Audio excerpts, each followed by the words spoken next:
तुर्की के इजराइल के साथ सिफारती ताल्लुकात हैं ठीक है। और इजराइल तुर्की की फौज को कहता है नहीं, इसको नहीं आने देना।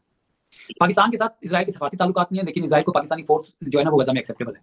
ठीक है, ये अब्दुल बासित हमारे इंडिया में भी सफीर रहे हैं, दफ्तर खारजा के तर्जुमान भी रहे हैं, ये उन्होंने हाल ही में कहीं वो प्रोग्राम में थे तो उन्होंने ये बात की है, बड़ी अच्छी बात की उन्होंने।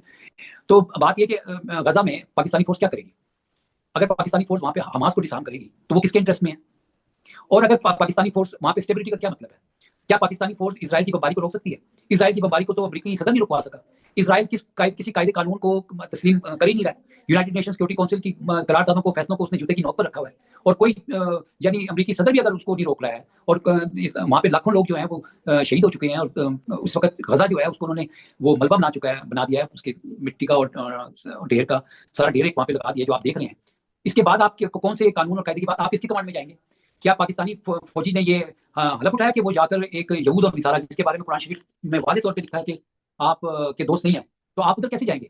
और कौम को पता ही नहीं है, इजराइल को आप कैसे तस्लीम करेंगे? अफगानिस्तान का आपने चैप्टर खोला, आपको पता चल गया, और उसका रिजल्ट क्या निकला है? रिजल्ट ये निकला कि इंडिया और अमेरिका की 10 साल का दिफाई माहिदा हो गया।